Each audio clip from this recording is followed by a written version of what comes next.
Hello everyone, welcome to Formines YouTube channel. So today we are going to discuss about the physiology of HCl secretion in our stomach.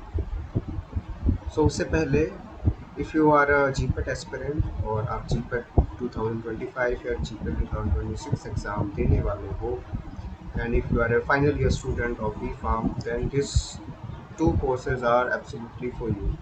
GPET 2 जो आपका 25 उसके लिए है संकल्प 1.0 and संकल्प 2.0. सो इसमें आपको मिलने वाला है 400 plus live classes, recorded videos, 10,000 plus MCQ with explanation, e notes and hard copy notes, career and motivational and strategic जो आपको टॉपर्स द्वारा दी जाएंगी, various toppers of NIPER as well as GPET, expert team of faculties, most affordable with most affordable like जितने भी courses हैं उसमें आपको जितने भी प्लेटफॉर्म अवेलेबल है उसमें आपको मोस्ट अफोर्डेबल कोर्स यहाँ पे दिया जाएगा. एंड संकल्प 2.0 फॉर द GPET 2026 जो एस्पिरेंट्स हैं उनके लिए है ये कोर्स. सो अगर आप GPET की तैयारी करना चाहते हैं या GPET की तैयारी कर रहे हैं then this course for only for you. और if you want to enroll in these courses आपको डिस्क्रिप्शन में नंबर मिल जाएगा. Please contact to the number and enroll into the course. So now we are discussing about the secretion of HCl, because secretion of HCl is very important for the digestion, primary digestion, we can say, in the stomach. So here we can see the whole mechanism. So basically जो HCl की secretion होती है वो हमारे parietal cells में होती है जो स्टमक में प्रेजेंट होती है बेसिकली. तो स्टमक के अंदर हमारे जो बेसिकली जो स्टमक के 3 पार्ट्स होते हैं, that is first is fundus, body and pylorus. So most of the parietal cells are present in the fundus as well as the body region. So these two regions contain most of the parietal cells. तो जो HCl की पूरी secretion की जो process चलती है वो हमारे पैराइटल सेल्स में चलती है जहाँ से HCl सिक्रीट होता है और वो जाके फिर हमारे जो एब्डोमिनल, हमारे जो स्टमक का ल्यूमन है उसमें जाके सिक्रीट होता है, फूड की डाइजेशन कराता है. तो यहाँ पे basically water and carbon dioxide का बहुत इम्पोर्टेंट रोल होता है. Carbon dioxide mix with the water, that is H2O. और ये कहाँ से आता है? The primary source of carbon dioxide and H2O is the blood, because blood is the carrier for many nutrients, oxygen, hormones, gases, etcetera. So carbon dioxide mixed with the water to produce the carbonic acid, that is H2CO3, carbonic acid, in the presence of the enzyme which is responsible for the conversion, that is carbonic anhydrase. Then carbonic acid converts or break down into H plus and biocarbonate ion, that is HCO3, H positive plus HCO3 negative. So carbonic acid convert हो जाता है H positive plus HCO3 negative. Basically these are the ions जो carbonic acid इनमें break down हो जाता है. उसके बाद जो हमारा HCO3 है that exchange by the chloride ion in the blood, because our blood contains the NaCl. As we know NaCl कहाँ से आ रहा है? हमारा ब्लड से आ रहा है. ठीक है. तो ब्लड में जो हमारा क्लोराइड आयंस हैं, जो हमारे Cl जो नेगेटिव आयंस हैं जो NaCl के पास है, तो HCO3 जो है हमारा HCO3 नेगेटिव वो क्लोराइड आयंस के साथ एक्सचेंज करता है. तो उसके बाद आप देख सकते हैं यहाँ पे वी कैन सी दैट कि H प्लस जो आयन है वो कंबाइन हो जाता है Cl नेगेटिव के साथ. Then H plus combined with the Cl negative to form the HCl. और जो यहाँ पे जो Na पॉजिटिव था हमारा, the Na positive ion exchange out और combined with the HCO3, the remaining जो पार्ट था हमारा HCO3 का, बिकॉज जो H पॉजिटिव था वो हमारा Cl नेगेटिव के साथ जुड़ गया टू फॉर्म द HCl, और जो हमारा HCO3 पार्ट जो हमारा बचा था, HCO3, तो वो हमारा सोडियम आयंस के साथ कंबाइंड हो जाता है to form the sodium hydrogen, ठीक है, NaHCO3 इन ब्लड। और ये ब्लड के थ्रू ये या तो इसकी डिफरेंट जो मैकेनिज्म उसकी यूटिलाइजेशन हो जाती है, उसमें यूटिलाइजेशन हो जाती है, या फिर ये एक्रीट आउट हो जाता है, ठीक है। So this was the basic secretion mechanism of HCl। अगर हम फिजियोलॉजी की बात करें गैस्ट्रिक सिक्रीशन की, तो gastric acid secretion is very complex process as we know. So there are various type of internal proteins, or we can say internal peptides are responsible in whole mechanism. Like अगर मैं neuronal mechanism की बात करूँ तो वहाँ पे acetylcholine is the important hormone, और we can say neurotransmitter responsible in the gastric acid secretion process. GRP, that is gastrin releasing peptide, and paracrine hormone, that is जिसको हम बोलते हैं हिस्टामिन, जो मास्ट सेल से release होता है। And endocrine gland से हमारा गैस्ट्रिन जो एक फैक्टर है, ठीक है, जो डाइजेशन के लिए इम्पोर्टेंट है, जो रेगुलेट करता है हमारे secretion of H positive by the parietal sales, acid secreting sales जिसको बोलते हैं पैराइटल सेल्स को। एंड देयर स्पेसिफिक रिसेप्टर्स अगर हम बात करें तो यहाँ पे हमारे मस्कर्निक रिसेप्टर्स है M3, जो एसिटाइल कोलिन है वो M3 रिसेप्टर पे जाके बाइंड करता है। Always try to remember that कि M3 रिसेप्टर्स है वो हमेशा हमारे GIT में प्रेजेंट होते हैं, ठीक है। PP2 receptors, H2, that is histaminic receptor type 2, and cholecystokinin receptor are on the basolateral membrane of the parietal cells in the body and fundus of the stomach. Because as I said earlier कि body और जो fundus part होता है stomach का, वहाँ पे parietal cells की जो mostly abundancy present होती है, the abundant amount of parietal cells are present on the part of body as well as the fundus part of the stomach.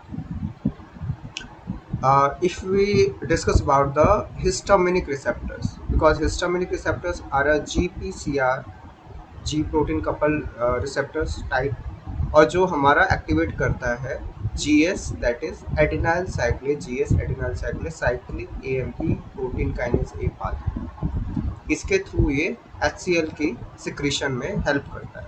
अगर हम एसिटाइल कोलिन की बात करें, then acetyl choline and gastrin signals through GPCR that couple to the GQ phospholipase C IP3 calcium pathway in the parietal cells, because calcium are important for the contraction, and contraction of the parietal cells are very necessary to release the HCl from the basolateral membrane to the lumen part of the stomach. In the parietal cells, the cyclic AMP and calcium dependent pathway activate the H positive potassium as well as the potassium ATPase, जिसको हम बोलते हैं hydrogen potassium ATPase, जिसको हम बोलते हैं proton pump, because this proton pump is responsible which exchange the hydrogen and potassium ions across the parietal cell membrane. The important structure for the CNS stimulation of gastric acid secretion are dorsal motor. अगर हम CNS stimulation की बात करें, the basic that we know about the कि vagus nerve, that is vagal nerve intervention. Vagus nerve are important to regulate the digestive system, that is GIT, gastrointestinal tract, as well as the respiratory system, because the vagus nerve directly goes to the CNS, और वो CNS में कहाँ जाता है, जहाँ पे हमारे gastric acid की सिक्रेशन जहाँ पे स्टिमुलेशन होती है, उस पार्ट को हम बोलते हैं dorsal motor nucleus, dorsal motor nucleus of vagus nerve. The hypothalamus region also regulate the gastric acid secretion, and solitary tract nucleus, ये हमारे सेरेब्रम के पार्ट है बेसिकली, और सेरेब्रम में जाके ही इसकी सिग्नलिंग जो है वहाँ पे मॉड्यूलेट होती है और सिग्नलिंग वहाँ पे चलती रहती है। एफरेंट फाइबर्स की अगर हम बात करें, एक होता है हमारा एफरेंट फाइबर जो सिग्नल्स को लेके आते हैं, और जो एक होते हैं ईफरेंट फाइबर जिनको हम मोटर न्यूरॉन्स भी बोलते हैं, वो सिग्नल को वापस हमारे ब्रेन तक लेके जाते हैं। efferent fibers originating in the dorsal motor nuclei descend to the stomach. तो मोटर जो हमारे मोटर न्यूरॉन्स हैं वो जो हमारे ब्रेन से सिग्नल वापस हमारे स्टमक तक लेके आते हैं वाया वेगस नर्व, जो हमने डिस्कस किया वेगस नर्व की इंपॉर्टेंस के बारे में, and synapse with ganglionic cells of enteric nervous system. Because जो हमारा एंट्रिक प्लेक्सस, जिसको हम एंट्रिक प्लेक्सस बेसिकली होता है जो हमारे स्पाइनल कॉर्ड से जो ओरिजिनेट होते हैं न्यूरॉन्स, एंट्रिक प्लेक्सस, जब bunch of neuron is called plexus, और जो हमारे एंट्रिक प्लेक्सस है, एंट्रिक न्यूरॉन्स है, वो हमारे जीआईटी को सप्लाई करते हैं, ठीक है। और वो उनके बीच में गैंग्लियन प्रेजेंट होता है जिसको हम गैंग्लिया बोलते हैं, ठीक है। गैंग्लिया जो जो सिग्नल को सप्लाई करता है, यानी कि सिग्नल को इंटरवेट करता है, ठीक है। जो न्यूरॉन्स के बीच में इंटर कनेक्शन होती है ना, उसको इनर्वेट करता है और न्यूरॉन्स के बीच में सिग्नलिंग को प्रोसेस करता है, ठीक है। तो acetylcholine release from the post ganglionic vagal fibres directly stimulate the gastric acid secretion. अब वो किसके थ्रू? M3 रिसेप्टर्स के through, because acetylcholine are also responsible for the contraction of sales.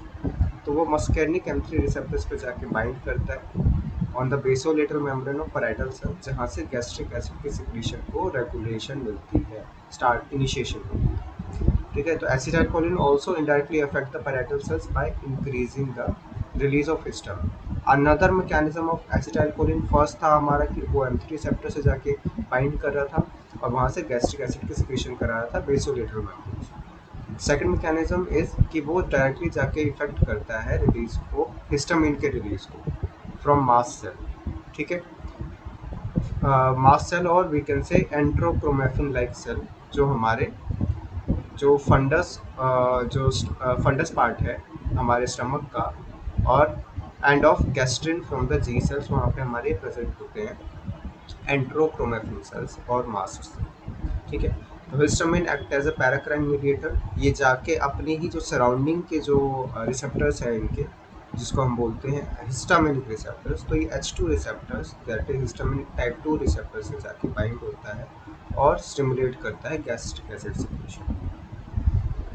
फिर आते हैं द अदर जिसको other peptide that is responsible to inhibit the gastric acid secretion, that is somatostatin. इसका बहुत इंपॉर्टेंट रोल होता है, because अगर सोमैटोस्टैटिन ना हो, हमारे जीआईटी में प्रेजेंट ना हो या फिर इसका रिलीज ना हो, देन गैस्ट्रिक अल्सर्स की बहुत ज़्यादा कॉम्प्लिकेशन देखने को मिल सकती है पेशेंट्स में। Somatostatin produced by the antral D cells, antral जो डी सेल्स होते हैं उनसे ये प्रोड्यूस होता है, रिलीज होता है, और ये इनहिबिट करता है हमारे गैस्ट्रिक एसिड सिक्रीशन।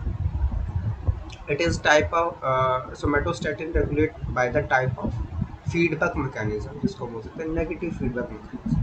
तो जब भी ल्यूमन का गैस्ट्रिक ल्यूमन का पीएच अगर लेस देन 3 जा रहा होता है, if acidification of gastric lumen pH to less than 3, वो डायरेक्टली स्टिमुलेट करता है हमारे सोमैटोस्टैटिन के रिलीज। अगर पीएच बहुत ज़्यादा एसिडिक हो रखा है, लेस देन 3 पीएच गया है, तो वो हमारे सोमैटोस्टैटिन के रिलीज को स्टिमुलेट करता है, एक्टिवेट करता है, which in turn suppresses the gastrin release. तो सोमैटोस्टैटिन डायरेक्टली गैस्ट्रिन रिलीज को इनहिबिट करता है, सप्रेस करता है in negative feedback mechanism. Somatostatin producing cells are decreased in patients with Helicobacter pylori infection. So H. pylori is a type of bacteria which generally survive in the acidic environment of acidic environment in your stomach. So basically it regulates or increase the acidic environment, ठीक है। तो somatostatin का level वहाँ से decrease हो सकता है उन पेशेंट्स में जिनमें जो पेशेंट्स इन्फेक्टेड हैं H. pylori इन्फेक्शन से, जो स्टमक इन्फेक्शन से रिलेटेड, ठीक है। तो उनमें पेप्टिक अल्सर, गैस्ट्रिक अल्सर बहुत ज़्यादा देखने को मिलता है। These are the terms that I have used, ACH acetylcholine, CCK2 that is gastric cholecystokinin receptors, muscarinic receptors, EP3 that is prostaglandin receptors, ENS that is enteric nervous system, and BCL that is intrachromatin like cell, and GRP is the gastrin releasing peptide. Thank you so much.